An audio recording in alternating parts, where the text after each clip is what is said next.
unit. Prepare to copy. You're listening to the 911Strong podcast. Don't act like I never told you. With Aram and Kristen, bringing you stimulating discussion. No, I like the sound of that. An entertaining conversation. And now, here's Kristen and Aram. All right, ready? As ready as I'll ever be. All right, we're here, Kristen. We are. Can you believe we've come a long way from a concept that we came up with, I think, on our carpool to work, right? Yeah. Okay. Yeah. But here we are. We actually did this. We're like two grown kids that built a fort and are doing a fake YouTube show like my kids do. Yes. Right? Your kids do the same thing where they put the iPad and they're doing, welcome to our show, and they have no Yes. show. Yes. And then they say, hit subscribe below. Yeah. It's like a There's no memorized thing. subscribe. Yeah. We're going to have to say that, actually, because this is our first episode. And if you do want to help us out and want to see future episodes, you can help us tremendously by hitting the subscribe button and giving us 5 stars. It's pretty simple. Yeah. Oh, and you forgot to mention, too, that we'll be doing a giveaway. So if they give us reviews with the stars, and make sure to download the podcast, not just listen to it. Right. Then at the end of 4 weeks, then we'll be doing a giveaway. Do you think we'll last 4 weeks? I think I'll last 4 weeks. Do you think you'll last 4 weeks? I don't know. We see each other quite a bit. We do. At work, at our carpool, Yeah. and our And then families just go on vacations together. Our side get-togethers. All yeah. right. Well, we can't have enough of the Jauregui and Choe families, and we're in a pretty good situation where our families get along. And that's the thing in law enforcement. I don't know why, but in law enforcement, do you find the same thing? It's hard to find families where the kids get along, the wives get along, and the husbands get along. Yeah, it is. It's hard to find. Yeah. And you go through like different chapters, I think, with different people, just because everybody grows differently. With, Right. like you said, families and kids and stuff. Yeah. Absolutely. And we just happen to jive, thanks to Facebook. Yeah. Well, actually, speaking of Facebook, how our family, Kristen and I have worked together for a long time, but we didn't hang out for a long time, and neither did Danny. Danny and I Right. worked a lot of the patrol team. Danny's her husband, if you don't know, the tactical churro. I just noticed that I didn't flip that camera. It's technical Sorry. error. We're good. We worked together for a long time, but our families never got together, and it was thanks to Facebook. We saw that we were in Zion, Utah, at the same time. Yeah. And we thought, I think I sent you guys the message. Yeah, right? you started it. I said we should Yeah. hang out, and I don't know if you were nervous about it, but I'm like, this could either be really good or really bad. I was super nervous. And I already had a horrible night because it was, I think, like 100 degrees at night. And we were in a tent. And my portable inflatable mattress had popped. So I was sleeping like this. Oh my gosh. And yeah, so it was miserable. So I just wanted to like get the hike over and over with. Well, your camping, It was good. your camping lifestyle is upgraded tremendously. Yeah, we finally got a trailer. Yeah, Thank trailer with a goodness. nice bedroom in there for Yeah. everybody, and I think you have memory foam mattresses and Yes. microwaves, and It was overdue. Yeah. But we've been tenting for at least 10 years. So yeah. Before you got your trailer, you actually convinced us to go tenting with you Yes. guys in Yosemite, and that was the most miserable camping. it was not. It was good. It was hot. It I was needed air not. conditioning. We had Oh my- trees. no we had electricity. Shade. Yeah, we had Yosemite the was wind. nice. No, all that was We nice. were one with nature. But sleeping in that tent was horrible. It wasn't that bad. This You're so 200 plus dramatic. pound body is not built for an air mattress. That air mattress turned into a flat piece of plastic by the time I was done. Anyway, we got a pretty good show today. Our show is going to be answering questions from our followers. Yes. And so we wrote some pretty good questions down from our list, which is right behind you in case you're looking for it. And but before we get there, we're going to do a little segment that we like to call Things We Like on the Internet. You had mentioned that you had some stuff going on with your girl group, right? I do. I am a part of a group called Powerhouse Women, and so I'm going to be going to that event in, I think it's 9 days from today. So that'll be fun. It's just a bunch of women empowering other women and small businesses and just hanging out, basically, and building a girl gang, and it's good. You guys are just hanging out. We're hanging out. There's a bunch of speakers talking about different things like your side businesses and side hustles. Okay. And So these are all entrepreneurs. all entrepreneurs. Yeah. Is this a pseudo He-Man women hater or a men hater group? That's all. Not men? at all. No. Not at all. Not at all. We Yeah. just don't even discuss men. Yeah. We're taking a break that Okay. weekend. If you guys can hear the dogs barking and the occasional child running through the house. It's because we're at home. This room, the studio, is in my home. But hey, I just wanted to keep it real. You know, if, we are working adults who are trying to do this the most efficient way possible. Instead of going to a studio space, which would have been a lot cheaper, I think, than what we spent for building this room. We're keeping it real here, folks. We are raw and real. Here we go. So, okay, yeah, well, that sounds really cool. And where is this going to be at? It's in Arizona. Scottsdale, Arizona. Oh, okay. So yeah, it'll be a hot drive, but it'll be a lot of fun. We have a photo shoot and everything. Were you about to merge Arizona and Scottsdale? I was, yeah. I do that a lot. Arizona? I stutter a lot. Welcome to Arizona. I know it's bad. Well, what about you then? I'm not going anywhere with a bunch of guys. Gang? No girl, definitely no. The missus would have a huge issue with that. I think the last guy trip I did was probably my bachelor night. What is it called? Bachelor party? Sure. Yeah, we didn't have party. one. Well, this was my bachelor party. Wasn't, I was in a men's Bible study and I had just, recommitted myself to God. So my bachelor party, kid you not, was my 5 closest friends, guy friends, and we played Halo, which is on the Xbox, and John Madden football and pizza. That's it. We didn't go anywhere. We weren't tempted by sin, and we didn't do anything of the sort. Oh, I'm sure you guys had a fun gamers. It was what I wanted to do, and by the end of it, it was wholesome, and the missus was happy because she didn't do anything like that either. Yeah, and we respect each other like that, so. I think at the end it was good. But no, I'm not doing that. The one thing I did see on the internet today, it's not public. It'll be out tomorrow. But as you know, I'm involved with the Cannonball Memorial Run. Yes. It's for those of you that have been following a while, you know that we traveled the country in April. We went from Redondo Beach, California, all the way to Washington, D.C. in a matter of 3.5 days. Driving. No hotels. When we slept, it was in the backseat of a car, of a Suburban, with stinky guys. I think our first shower was when we got to Dallas PD, and the chief said, "You need to use our showers ASAP," because we were rank. I can imagine. Yeah, but anyways, on our trip, when we actually got to Fort Worth, Texas, Toby Keith had someone had told Toby Keith, mega country star, what we were doing. And he donated an autographed guitar to our organization. Nice. And we didn't know what we were going to do with it. And somebody helped us figure out what we were going to do with it. It was actually a woman who was a widow. Her husband was a police officer. And he was killed 2 weeks before he was going to retire. Oh, man. So he was a retired serviceman. He was in the military. And I think he did 17 years in the military. And then he did another 17 years or so in the police department in Arizona. That's a kind of a tie-in. Yeah. And then 2 weeks before his retirement, he got into a foot pursuit and had some medical issues that happened, and then he passed away. And then this woman, as you know, not just in law enforcement, if anybody dies, it's hard to get everything together, Yeah. the funeral arrangements and life insurance and whatnot. And this widow was having so many problems in that area, and was very surprised when she got a letter with a check from the Cannonball Memorial Run. And that's the premise behind the Memorial Run, is not only do we travel the country, but throughout the rest of the year, when there's a in the line of duty death, we try to provide some financial relief. And that's what we did. So she got this check, and it took a long time, but she eventually got the money that her husband had left for her, and the agencies did to take care of her. And she wanted to show her gratitude to our organization, and she actually bought the guitar. Oh, wow. And the money from that was intended to go back into the fund to give back to other families. Oh, that's awesome. So that video is going to be coming out tomorrow, and that'll be at the Cannonball Memorial Run's page, I think on Facebook and on Instagram TV. So Okay. it's going to be We'll have to cool. link that too. Absolutely. That's awesome. So we got some questions, right? The whole point of this show today is to answer some questions. We do. So we saw a really good question. I think this one came from our Instagram page.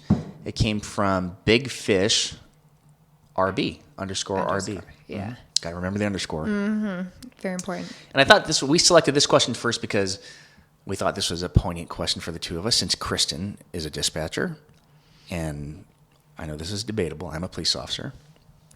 But Would you be able to explain the important connection between a patrol officer and a dispatcher when it comes to being on duty?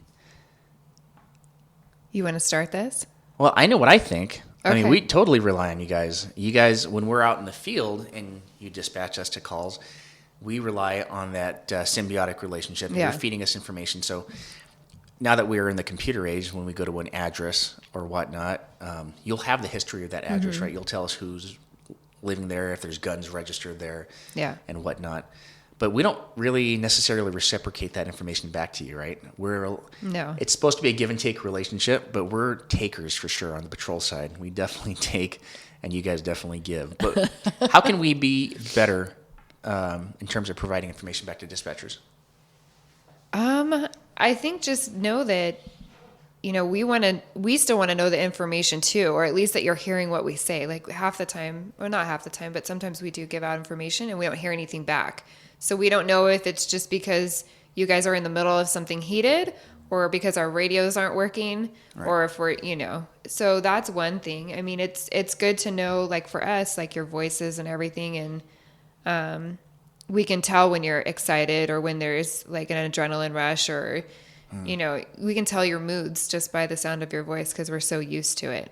So, but I'm sure that comes from being with like a smaller department too, because, Yeah. we see you guys coming in and out of our office all the time too. Right, and I think that's one of the advantages of being at a smaller agency.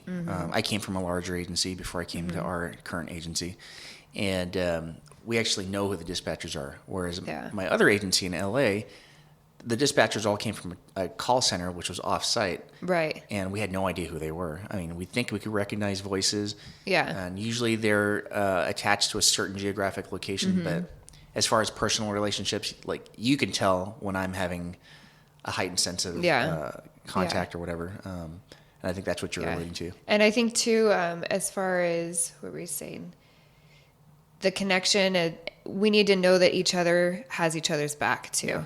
That we're not just going to ignore the officer, or they're not just going to ignore the dispatcher just because we have a difference. Like Right. all differences set aside, we're there to do a job and get you guys all the safety information. And As much then- as you like to. yes, sometimes, and also know that like, hey, when it hits the fan, like this person knows what to do, and not stutter and not push away from the desk, or rush out of the room or anything like that. And, help build you guys a containment and give you backing addresses and all that Right. stuff. Like, like, hey, this person is already doing what they should be doing and giving us that information without having to continuously ask for it. Now, does that help you when you're more confident in the abilities of an officer? Like, does your anxiety lessen when you know you have a 20-year veteran officer going to a call as opposed to a rookie going to a call? We only know what we hear. So we don't see how officers are acting out on the scene. Right. So for us, I think it just varies, because there's some older officers who are very complacent, and there's some younger officers who aren't, who are very on their game. Right. So when you know that the officers are like putting out the addresses and the directions and they're correct, instead of giving us two east and west streets that are parallel, that, then we kind of get a little worried. Right. But so I think it just varies on the individual officer, but we can tell I feel that we can tell who's more paying attention and whose alerts and senses are more watching what's going on. 'Cause it does drive me nuts. Before I became a sergeant, I wasn't really listening to what everybody else was talking about. But now that I'm in charge of a team, I kind of empathize with you guys when you guys say, hey, this guy's not acting up on the radio. Yeah. And it drives me nuts because I feel responsible for them. But yeah, I totally get where you're coming from. And I think a lot of that comes from training, obviously. Yeah. But they have to meet a certain criteria to get off training. It's just the attitude after training, right? Yes. Do they Yeah. continue in that training mode, or do they become complacent? Yeah. Yeah. And it takes a while for them to get their own, even with dispatch, even after they're done with training. I tell them to take a little bit from each trainer and then mold into your own thing. And then I don't think they're fully confident until maybe a year or 2 years after their training. Right. Really have their grounding. But Yeah, and a lot of times, the question was specifically what's the importance with the connection, and I really do think we do have a connection with our dispatchers back there, especially on the patrol side, because you can anticipate it. Like if it's like you and me, for instance, we happen to work at the same patrol team. You can anticipate when I'm going to be at the station or when I'm going to go out to a call, or Even if I don't say I'm at a call, you can tell I'm already going to be en route because you just know my tendencies. Yeah. And having that kind of advantage is super helpful for you guys, especially because you're multitasking. You're answering calls. Yeah. You're looking up information. You're typing it and relaying it back on the radio. So one less thing to have to worry about is probably a lot easier for you. Yeah, it is. It's nice when we can anticipate, especially if it is a hot call or something. We know when they're being quiet, they're just going there. And we don't need you to all cover the radio because we need the important traffic to come out. And we'll know, okay, they're getting there. So as soon as you get there, just tell us you're there and nothing else. Just stay off the air. Okay, so you bring up a good point. There's a tactic called tactical silence, right? Mm-hmm. When I was coming up, we were told, stay off the radio because you're tying up the air. What do you guys actually prefer? To stay off the air. Okay. Because I've had some dispatchers tell me they prefer the information coming in, but how do you control what kind of information comes in and by who? Because now if everybody's talking on the radio. I think, and I mean, it comes down, I think, also to training, because sometimes you'll have multiple officers say the same thing that was just said. Right. So I think that's more what we're talking about. We need it once, and we need it from, I don't know how everybody's department does it, but say a pursuit, we'll talk about. So we have the primary unit, and then we have the secondary. So the primary is keeping focus on the unit, and then the secondary, on the suspect vehicle, and then the secondary is calling everything out. And then once the helicopter gets on, they're the ones that really call it out because they're more clear and concise. So with that, we would like just where, what directions you're going, if anything's thrown out of the car, that kind of thing, not the same person repeating something else, or, I'm en route. Okay, we know you're en route. We already dispatched you, so we know. That's redundant, right? Yeah, it's just the redundant information we don't need in there. Especially now that we've got the GPS trackers, right? You can tell where we're at. Yeah, I mean, that does help a lot, especially for finding units to back others a lot quicker. So it is really nice, but everything with technology, there's always a downfall, and ours freezes quite a lot too. So they're not always generally where they should be on the screen. I think we pretty much got that question down. Thanks for your question, Big Fish _RB. What does RB stand for? Is that his initials? Robert Brown. I don't know. Big Fish, Robert Brown. Robert Brown doesn't sound like a fisherman. Maybe a rainbow for rainbow trout and B for something else. Okay, I like that. I don't know. Okay. Rainbow trout and bass. Okay. Well, I think we have time for a couple more questions. Let's see. How about this one? How do you manage your faith and a connection with your local church in an occupation with such an unpredictable schedule surrounded by so much violence and evil as we often see the worst in people on a daily basis? That's a good one. Yeah, because, he's true. We don't get to pick and choose our schedules for a long time until you develop some seniority. And I've been on weekends for a long time. Me too. And I think even if you build seniority, you get to a point where you promote again, and guess what? Your seniority starts all over. So it happened to me when I made corporal. Go back. And then there's specialized units. When I was a detective, I got weekends off. And that was probably the most regular time we would go to church as a family. But missing church on Sundays, I don't think it's unique to just police officers or firefighters or military personnel. I think people work on weekends and other lines of work too. So it's difficult. So how do you come to terms with not going to church on Sundays? Is that something that you think about, or do you have a? Yeah, it is something I think about, just because every Sunday my kids do go to church without me. So they go with their grandfather, and luckily he takes them every Sunday. And then if I do have a Sunday off, I do definitely go. But, I have the Bible verses that come in daily, so I go over that scripture, and sometimes I listen to podcasts, although I'm blanking out right now because that's another one of my faults is I blank out on names. But is it Joel Osteen? Yeah, I'll listen to his stuff. There's a lot of good ones. So, we're actually having church right now because the Bible does say whenever two gather in my name, it's church, right? So So that's kind of my philosophy is I don't believe we physically have to go to a brick and mortar building for church.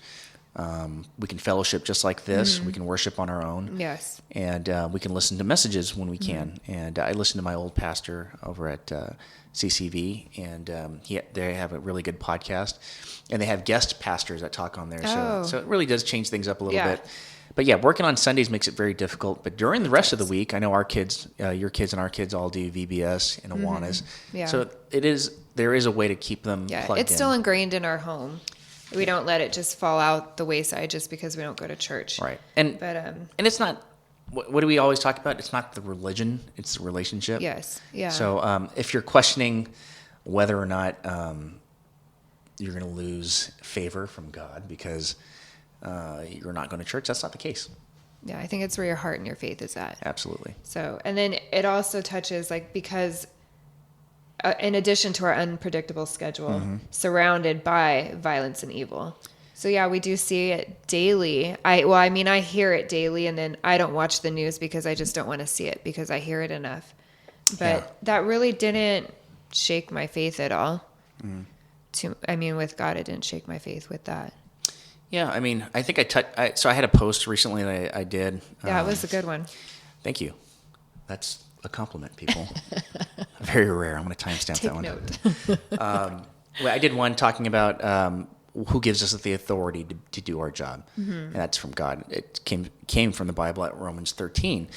But one of the comments somebody made in that post was he was an atheist, and he was very supportive of the post. He actually said, I don't believe in God, but more power to you.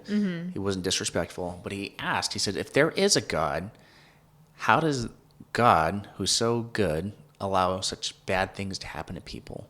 And it was one of those questions that's hard to answer in a comment, just in a reply. And I wish I would have had more one-on-one time.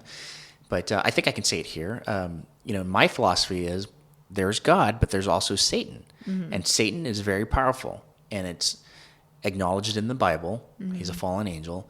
So I do think a lot of the bad things that happen to us are a combination of things. Sometimes when people that we love leave us early, it's not their time. They leave us because God's saving them from any kind of suffering that they might endure while they stay. And then the other things is there are a lot of people in the world that don't know God. And it's not a punishment. It's just we're given a choice. And that's the great thing about our God is he didn't say you have to follow me. He says, hey, it's your choice whether you want to have faith in me and believe or not. And, so those of us that are lucky enough to know God made that choice. And then there are some that don't, but they know Satan. They do sinful things, and even though they may not know it's bad in God's eyes, they know it's bad in societal eyes. Yeah. And when they're compromising their societal morals, they're moving towards sinful nature, and that's when Satan's invited in. So they're worshiping Satan whether they like it or not, and we all know Satan equals death. Yeah. So in our lines of work, I think it's important to have some sort of faith. I think we've seen a lot of bad things in our career. Yeah. Even on the dispatch end, we've communicated. I've told you stories. After we've debriefed after calls, and they're horrible. And I think if you don't have something bigger than you to fall back on, it can really mess with your psyche. Oh yeah, yeah. You have to have something. You have to. Yeah. For sure. And that was from Chris_K_1991. So good thanks question. for that question. That was a good one. Yeah, I think we have time for one more. Okay. Which one? You pick one. Do you prefer to work out at home or at the gym, and why? And that is from @thehappyyeller. I prefer to work out at the gym. Yeah, same for sure. Here. Yeah, I can't do it at home. I get too distracted. I have OCD about having the house clean, and I'd rather do that. And then by the time it is clean, it's time to get the kids, and then there's no way I'm working out with the kids. And then you can't work out without someone bothering you at home, right? Yeah. Yeah. I mean, kids, Mom, I need this. The husband. Yeah. All right. Yeah. Well, he works out with you. He does. Do you guys actually do the same workouts together, or do you guys just exist? We have, but we don't. Yeah. We don't. He doesn't like doing certain things that I do. Same here. I can't work out with Liz. We go to the gym at the same time. Yeah. But I can't. I mean, once we're in there, we look like we're total strangers. Plus, I'd rather just be on my own and go at my own pace. And I like taking shorter breaks, and he likes taking longer breaks. And he's more of a chatty Cathy in the gym. And I put my head down, my headphones on, and I just do my thing. Okay. So much rather be at the gym. Yeah, and I think at least at my gym, it's full of cops and firefighters, and they're all in shape. Yeah. So it's motivating for me to see them, because I don't want to be that guy that's like not keeping up with them. So and here, who's my competition, right? I mean, Liz is in better shape than I am, but I'm not competing against her. But at the gym, I feel like I am. Yeah. Well, yeah, you're amongst your peers, so you don't want to, I guess, fall to the wayside on that one. Mm-hmm. But yeah, I feel the same way. Okay. Even with classes. Let's see how we're doing on time. My phone we're using my phone as a timer because We're very low budget because here. we're Okay, we're getting close to the end. Do we have time for one more? Sure. You want to pick the next one? Let's see here. Would you answer that one? Oh, how about this one? And we'll close it with that. Okay. Will you be having guests on the podcast? Ooh. That's a good segue because next week we are. Well, so we're very small. This is our first broadcast. What do they call it? Broadcast. Yeah, it's our first recording, and we're figuring things out, as we go. And even though this is our first, I think we're pretty professional. I'd like to think so. I think we're doing okay. But next week, we have a very special guest. He's an actor from Hollywood, Jason Wesley. Nice. And you might have seen him in Army Wives. You were into that show, I think, right? Mm-hmm. Yeah. And he's a special kind of Hollywood actor because he's a conservative. That's unheard of. Yeah. So we're going to see, and we're going to talk about his experience of being a conservative in Hollywood. Ooh, I can't wait to hear about the Hollywood stuff. He's a really charismatic guy too. I think you guys are really going to like him, and I'm definitely looking forward to it. Yeah, that'll be a fun one. Yeah. That's cool. Yeah. So yes, we are going to be having guests on here. Absolutely, yeah. We got a few lined up actually. I can't give you everybody at once. But it is exciting. Leave you coming back. All right, so please subscribe, and please give us 5 stars because why? Because we're going to be giving away something. Mm-hmm. And if you want to find out what that something is, you're going to have to stick around. You are. I'm not giving it away just yet. Yeah, but we've been shopping, and we've been really putting a lot of consideration into what we're going to give you, and I think you guys are going to like it. But in order to find out what it is, you have to keep listening to the show. And follow us on social media. Where can they follow you at, Kristen? You can follow me at Dispatcher Kristen, or just the 911 podcast. There you go. But we're both there. And of course, Aram, y'all knows at 911Strong. All right, guys. Well, that wraps up today's podcast. And we know you guys have a busy lives. And you guys have your choice to listen to anybody. So we thank you for choosing to listen to us. And we hope that we made your drive or your afternoon or your morning that much more enjoyable. So thanks for letting us into your lives, guys. Thanks. We truly appreciate it. See you. Bye. All right.